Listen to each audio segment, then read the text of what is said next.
धर्म में 12 ज्योतिर्लिंग के दर्शन होते हैं। यहाँ पर आपको बड़ा नंदी का दर्शन होगा। विजयनगरी अवंतिका धार्मिक स्थल में सात साल में भाव भेड़ जाते हैं। महाकाल उज्जैन नगरी में तो विराजमान है। चौरासी महादेव अपन चौरासी महादेव में से 40 नंबर का महादेव। अब कई भी उज्जैन में जितने भी आपको देखने को मिलेंगे उज्जैन नगरी में ही देखने को मिलेगा। उज्जैन में भारत वर्ष में पहला मंदिर देखने को मिलेगा। आपको मिलेगा अपन बोलते हैं तो हाथी जो दीपावली एकादशी आने वाली जो उसकी ग्यारह जिसको खड़े इस यहाँ पे भगवान हरि रास्ता मिलन हुआ था। हरिहर पे तो हर हर महादेव बोलते हैं। हरि ओम कृष्ण जी नंदी जी ने भगवान की बड़े के नाते तो उनके स्वागत में जो अपने ब्रह्मांड में साढ़े देवता विराजमान मिलने आते मिलने आते जिनसे दोनों को मिलन हुआ हरिहर का स्वागत में नंदी महाराज खड़े हुए। नंदी महाराज तो सामने सर्वेश्वर महादेव स्वयंभू सिंह नाम है महाराज उनके द्वारा तपस्या करा था। तपस्या के दौरान स्वयंभू सिंह सर्वेश्वर महादेव जिनका नाम 6,000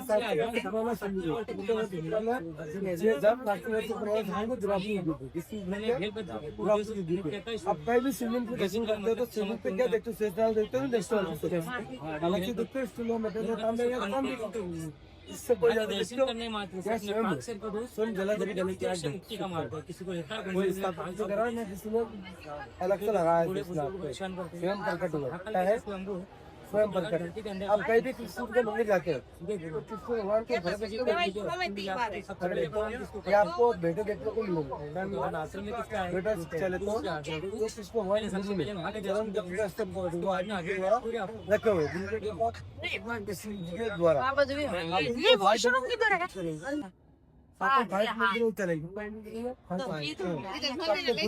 जगह ही चढ़ाना। यहाँ पे 64,000 मंदिर एक घर से बोरा चावल को भर के लेके आओगे। चावल खत्म हो जाएंगे मंदिर खत्म हुई। इधर यहाँ 2 जगह प्रसाद चढ़ाने का चढ़ाना। एक तो कालो के काल महाकाल की स्वागत कालते हैं। तो दूसरा मंदिर मंगल है जब पूरे भारतवर्ष में एक मंदिर घर का जन्म स्थान। जो भी कामना लेके आओ ना कामना कुछ लेके आए कि नहीं इस कार्य पर मंगल कार्य तो आए कि नहीं आए घर से कैसे आ गए नहीं मंगल कार्य तो आए ना तो अपना मंगल का कार्य कहाँ से सिद्ध होगा? तो मंगल भगवान से वो अपने अपनी नाम रोशनी का दान चढ़ता है। क्यों चढ़ता है वो मंदिर में बताऊंगा आपको। क्या बताऊंगा वही हर मंदिर की जानकारी हर मंदिर में दी जाएगी तो अच्छी रहेगी। ये क्या मतलब भगवान के मध्यम फिल्म पहले पॉइंट पे जाना सर्वेश्वर महादेव स्वयंभू शिवलिंग को। फिर दूसरे नंबर पे आना जो 14 विद्या सीखी उनने आपको रेंडी के द्वारा समझेगा। तीसरे नंबर पे आना मुख्य पाठशाला पे। चौथे नंबर पे आना अपन को कुंडेश्वर महादेव है ना। क्या करना देखो यहाँ पे हाथ बांध अपन में अगले मंदिर में तुम्हें बता दो है ना आ जाओ। और भैया ने हमको बहुत अच्छी जानकारी दी है तो हम सोचेंगे उसके फिर आपको भी कैसी लगी आप कमेंट करना सब्सक्राइब करना। अब महाकाल के दर्शन करते हैं।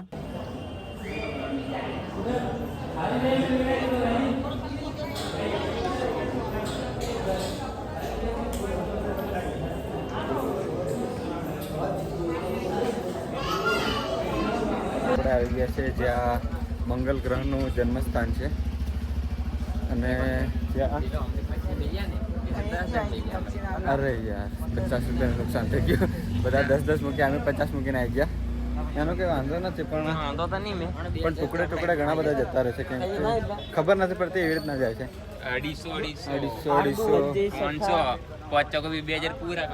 2,000 રૂપિયાનું આ વ્યૂ સારું લાગે છે। પ્રકાશભાઈ એવા અમારા જીતેન્દ્રભાઈ જેને મંગળ ગ્રહ નડતો હતો તેને દૂર કરાવી અમે નંદી જોઈશું કઈ નંદી છે ખબર નથી એના માટે અમે ના એક જ વાર થાય એમ કે બધા કર આપણે કરીએ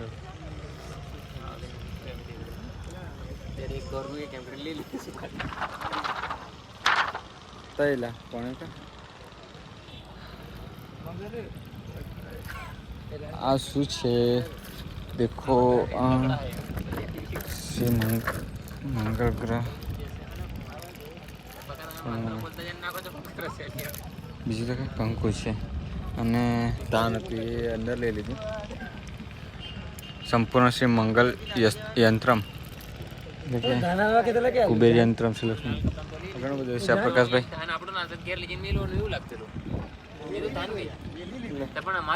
એટલે દાન ચડાવો ને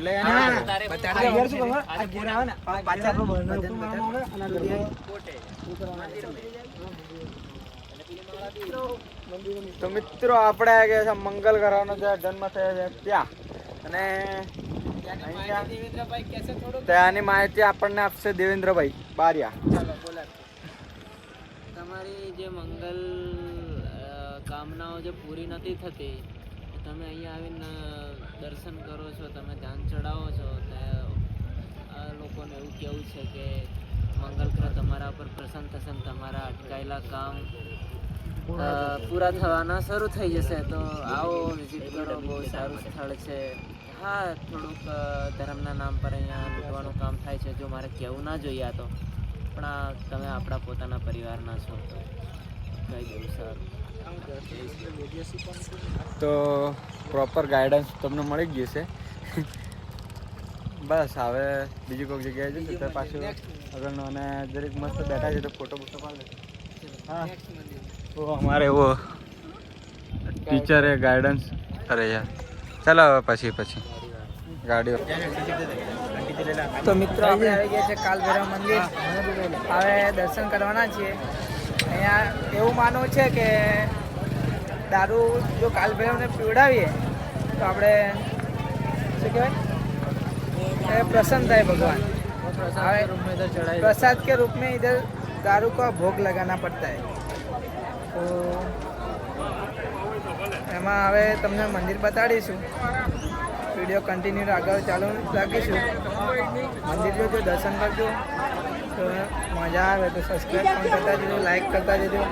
બસ આટલું જ કહેવું છે. હવે કાલભૈરવ મંદિર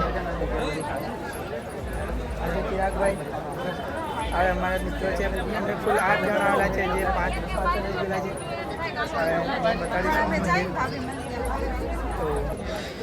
બસ આ થોડી જ રાહ છે, પછી મહાકાલની નગરી આવી જવાની છે. પંકજભાઈની અમારાથી અગાડી છે. પંકજભાઈને અમને દર્શન બધા ડાયરેક્ટ કરવાનું પહેલાંથી શોખ છે, એટલે કોઈ બીને હોય તો પંકજભાઈ જ પહેલાં આગળ જ છે, ડાયરેક્ટ નથી જતા. આપણે કેવું એ રૂલ હોય ને તોડતા નથી, નિયમો નથી તોડતા આપણે, એવું છે. બાકી આપણે બે એવું કરીએ ને ડાયરેક્ટ દર્શન કરી દઈએ. આ બધા દોરા બાંધ્યા છે, એ લોકો માનતા રાખે છે, જે એમની માનતા પૂરી થાય. બાકી આપણે એમાંથી એક દોરો છોડી નાખીએ ને તો એમની માનતા પૂરી થઈ જશે. આ કિશનભાઈ કહે છે સાઈડ કાપો એમ. કિશનભાઈને બહુ જલ્દી છે. કિશનભાઈ કેટલી જલ્દી છે યાર. આ ઉપર લગભગ વાંદરા જેવું છે કે સાપ જેવું છે, શું છે ઉપર?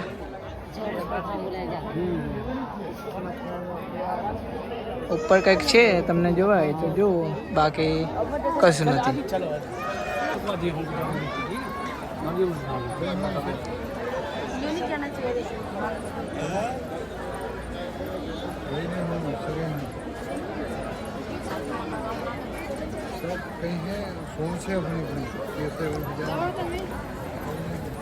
બસ ઘણી વેટ કરી, આવે તમને ડાયરેક્ટ કોડ બતાવી.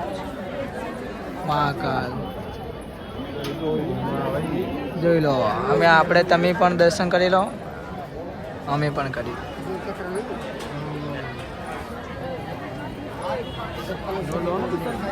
બહુ બદલ આ છે કાલભૈરવનો મુખ્ય દ્વાર મંદિરનું. ત્યાં તમને આવો જ જોવા મળશે, જોઈ શકો છો. આ છે કાલભૈરવ મહાદેવ મંદિર, એનો બીજો ગેટ. શ્રી કાલ ભૈરવ મંદિર ઉજ્જૈન. આપણે છે કિશનભાઈ, જેમને બીજી વખત આવેલા છે. આ ગુજરાતી નથી બોલતા, હિન્દી બોલે છે. દેવરાજ છે, ચિરાગ છે, જીતુ છે. દર્શન કરી આ બીજી વખત. અહીંયા લોકો લડાઈ પણ બહુ બધા છે, જુમાય બી ઘણા છે. તમે આ જોઈ શકો છો ઘણા જુમાય. आप भी जाओगे हम भी जाएंगे. છે ભાઈ, અહીંયા બધું ફોટા ખીચવા માટેનું છે. સર્વિસ આવું કહેવાય લોકેશન. અહીંયા આમ દીવા લગાડવાનું ખતરનાક એમ.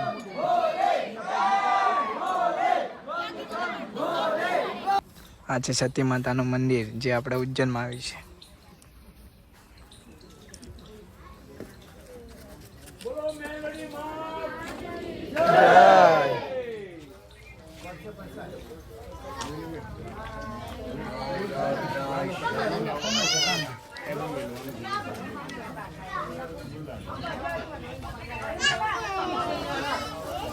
મેલડી માતા છે, તેમનું મંદિર છે, ઉજ્જૈનમાં આવ્યું છે.